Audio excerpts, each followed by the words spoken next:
Hi, I'm Andrew. Hi, I'm Michael, and welcome to SportStatMedia.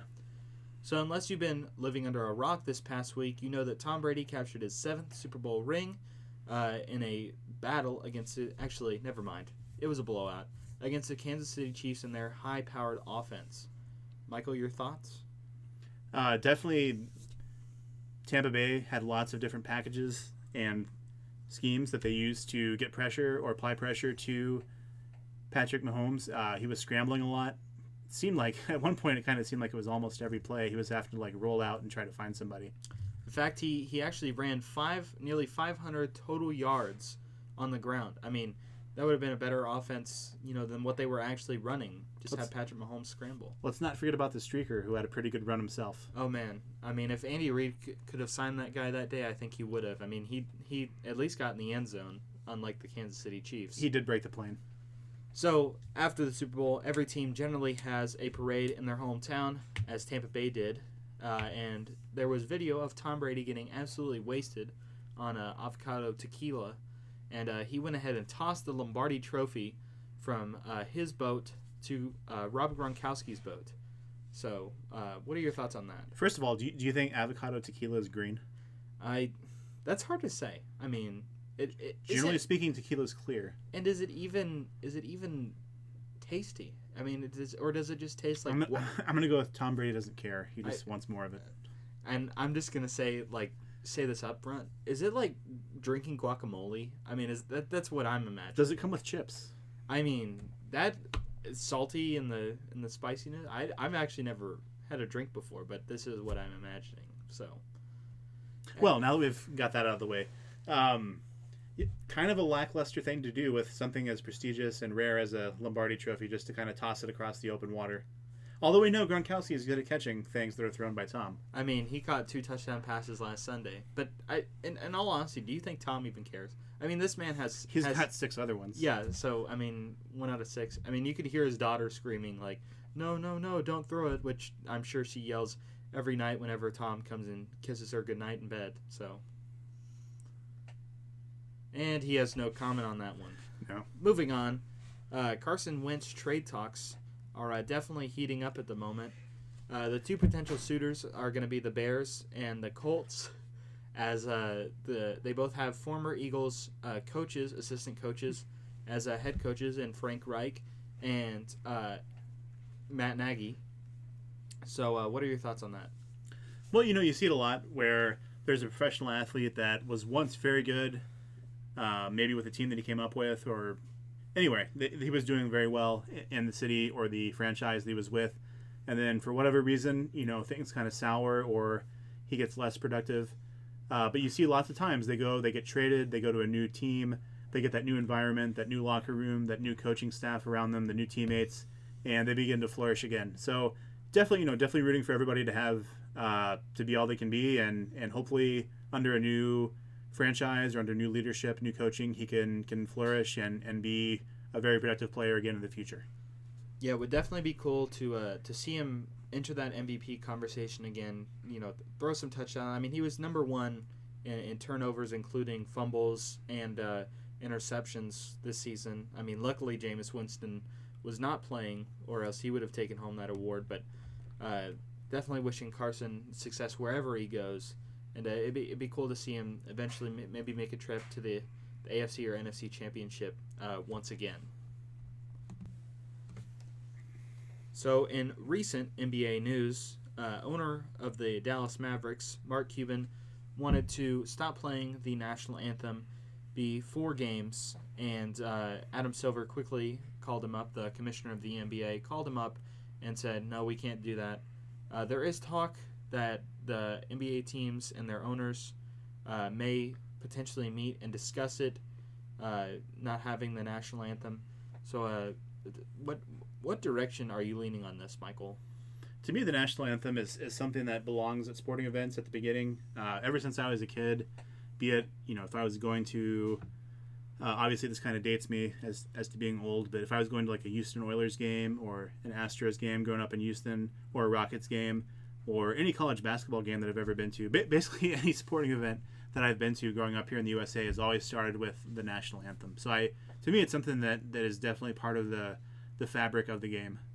And I mean, maybe we eventually add some cultural diversity to that in some way. Playing the Black National Anthem or something to respect the racial difference in our country. But I mean, you can't just take them all out upright because people get offended or they feel it represents something unequal. Like the national anthem has been a staple in our country for such a long time, and in sporting events especially. So looking tonight at a potential matchup. Actually, it's going to be a matchup. It's going on right now as we speak. It's the Bucks and the Suns. So what are some lineup matchups that you see there? When you look over Phoenix and Milwaukee's roster, one of the ones that kind of jumps out at me that I think that is going to be a good advantage for the Bucks tonight is when you have Cam Johnson trying to guard Giannis. I mean, I can see Giannis absolutely dominating Cam Johnson. I mean, I like Cam Johnson as a 3-point shooter and as an overall offensive player, but his defense is not going to be able to match up with the length and the size of Giannis. Definitely, I think Giannis's athleticism is going to win out in that particular matchup. You've also got some other ones that are pretty intriguing, like Middleton and Bridges, and also Paul and Dante. I mean, that's going to be, to me, the key matchup right here is going to be Middleton and Bridges, because if you can hold off Middleton scoring, that's going to be really important. So we're going to have to see Bridges have some quality defense tonight in order for the Suns to be able to pull out a win. So on that note, who are you going with tonight? I'm going to go ahead and go with the Bucks. And we rarely agree on sports things, but I'm going to have to go with the Bucks as well. I feel like they're just the better team in this situation. I think the only player that you could say is better in their starting lineup or worse in their starting lineup than the Suns is Brook Lopez versus DeAndre Ayton.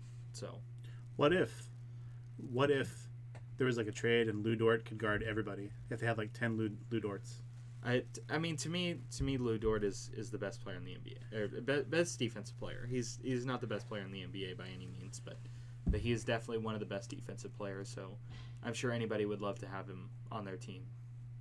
Agreed. Very random Lou Dort comment by me, by the way. But anyway, after we look at the NBA, let's go ahead and jump over to Major League Baseball, MLB. So we're in the off season. There's been a lot of things that have happened, be it rule changes, or agreements. Maybe it would be a better word than changes. Certainly some big time trades, some big time free agency moves. What are some of the big time signings or trades that kind of caught your eye, Andrew? Well, I mean, to me, it's going to have to be two of the best, most premier players at their position, Francisco Lindor and Nolan Arenado, being traded to the Mets and Cardinals respectively. I'd have to say the Mets and Cardinals both came out as big time winners in those particular two particular trades. Not only did you get Francisco Lindor, like you said, a premium middle infielder with a good glove, good bat, but you also got Carlos Carrasco, a very dependable starter. He's going to get you a lot of quality starts for the Mets as part of their starting rotation. And looking at the Rockies, not only traded away Arenado, but said, "Hey, here's a bag of $50 million that you can have as well." Yeah, I mean, don't give it to Tennessee so that they can put it in a McDonald's bag. Wow, really trying to get those recruits over there. Hopefully, Josh Heupel can turn that program around. But I mean, to me, the Nolan Arenado trade, that's one of the biggest deals I've seen in any sports trade. I mean, yeah, you've had lots of different ones come up recently, but I mean I can't imagine you're trading away your best player and the best player at his position, arguably I'd say he is, and you're giving them $50 million. I mean that's highway robbery. Yeah. If you follow us on Instagram, you also saw we made a post called "Robbery in the Rockies," kind of hashing over the trade itself and how it just was not a very good trade for the Rockies franchise in our opinion.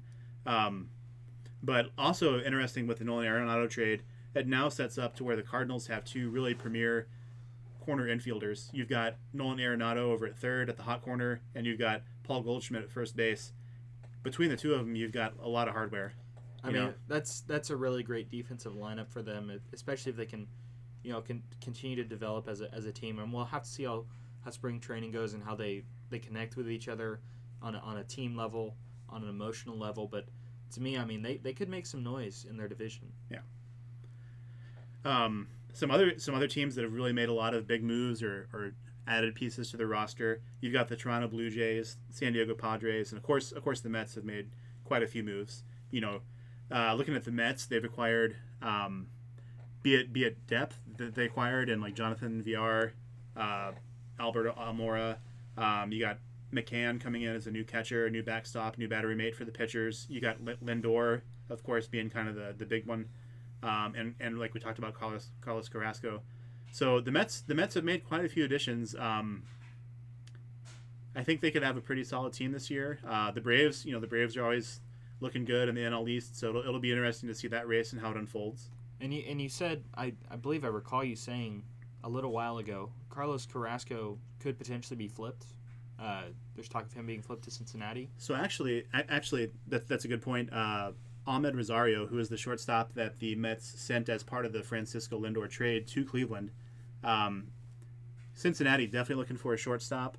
Possibly Cleveland could get a deal where they get some starting pitching, which everybody always needs. Maybe a Sonny Gray or a Luis Castillo if the Reds are willing to part with somebody that's of that talent level to get Ahmed Rosario.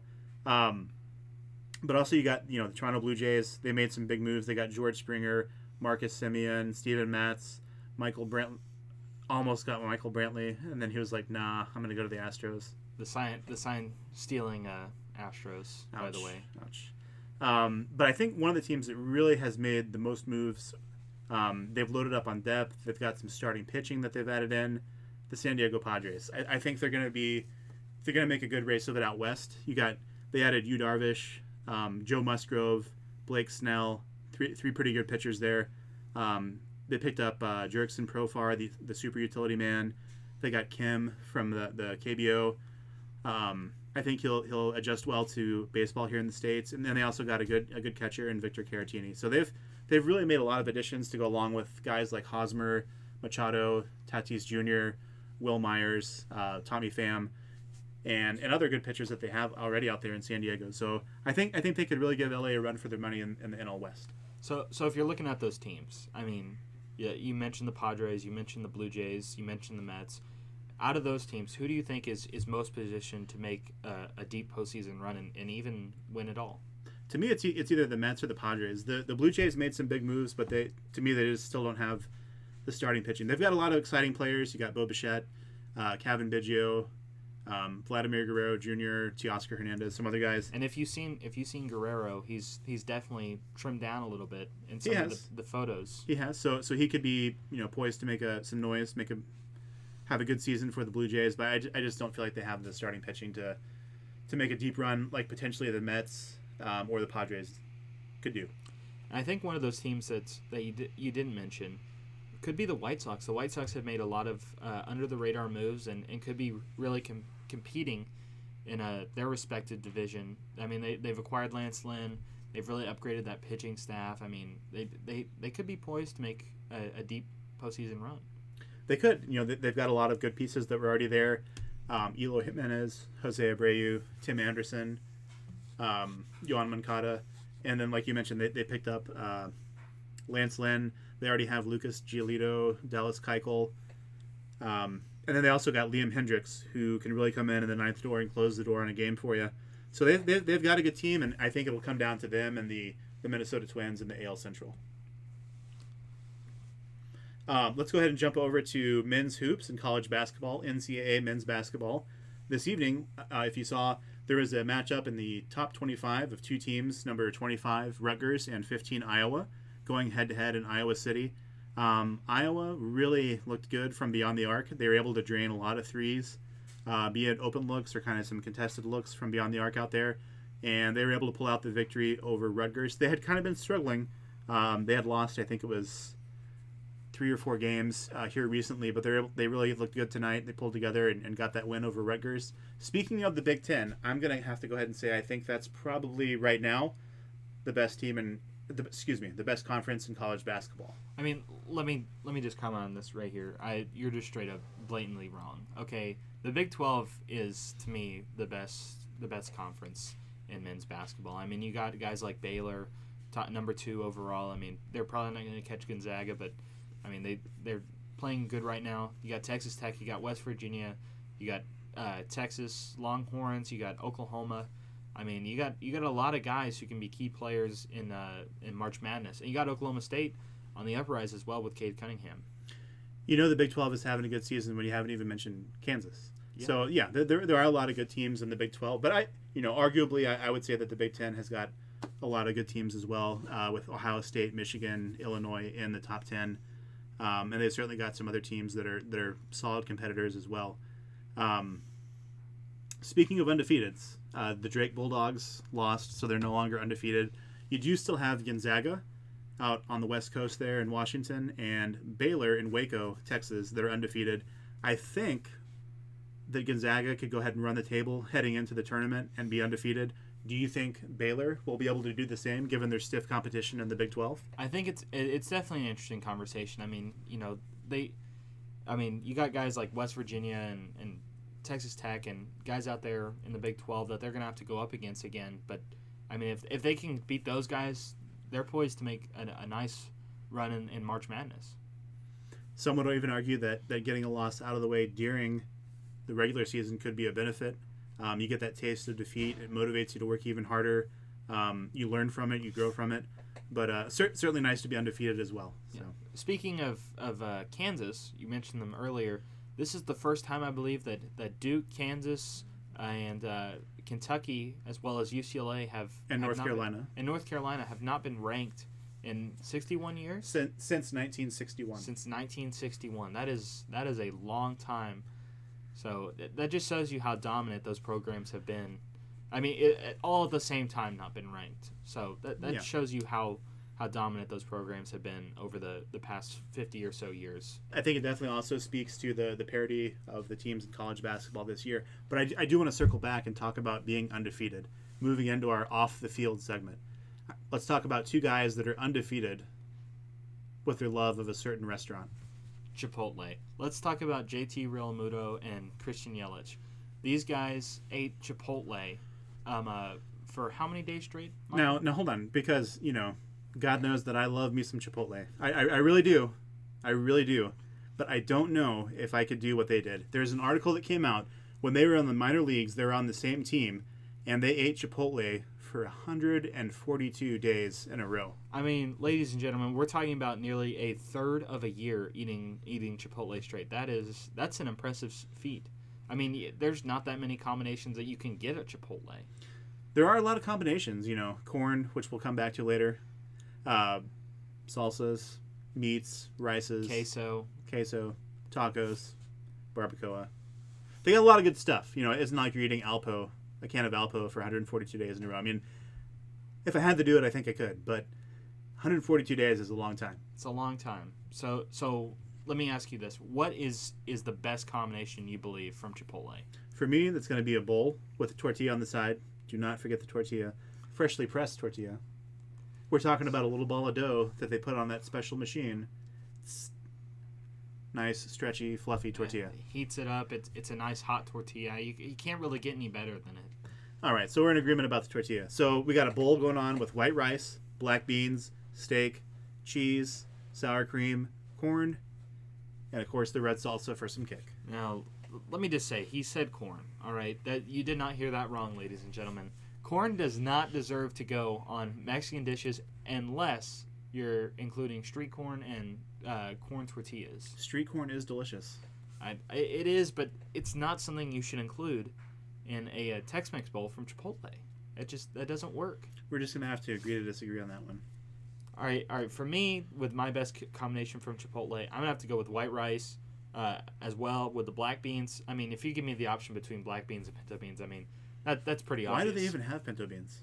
No one likes pinto beans. I mean, if you're gonna get pinto beans, then just get no beans, okay? Because you're a terrible person. Just don't go to Chipotle. You're a terrible person if you get pinto beans. I'm just saying we don't want your service at Chipotle, okay? And then I'm also gonna get chicken instead of steak. I mean, that make me sound a little weird, but I prefer the chicken. And instead of the shredded cheese, I'm gonna go ahead and get the queso. It's nice. Liquidy cheese. It's gooey. It's but it's not. It's real as well. It's not fake queso. And I also put the sour cream. And I'll also add a little bit of lettuce to make it, at least seem a little bit healthy when I get it. And of course, as Michael mentioned, we have to get the tortilla on the side, that nice, hot, fresh tortilla to go with your meal. You can eat it with the queso. You can eat it as like an actual taco type thing. I mean, there's a lot of different things you can eat do it by with itself. I mean, there's a lot of things you can do with it. And if you have the spare change, go ahead and get yourself a bag of chips and guacamole as well. I mean, the guacamole there and their chips, the lime flavored chips are fantabulous. Yeah. So kind of in a related subject here, if you haven't seen Chipotle's stock, it's just going up and up, and there's a reason for that. Chipotle is just really freaking good. Now, I don't know if I would do the whole 142 days in a row, but it's really good. Yeah, I have to say Chipotle is one of the best fast food, if you could even call it that, with how fresh it is, places around. Thank you for tuning in to another episode of SportStatMedia. We appreciate you listening and joining us tonight. If you haven't done so already, check us out. We have a good page going on Instagram. We're keeping you updated on everything in sports. And we, again, really appreciate you listening and joining us. And we look forward to joining you, or if you'll join us again soon, for more things about sports.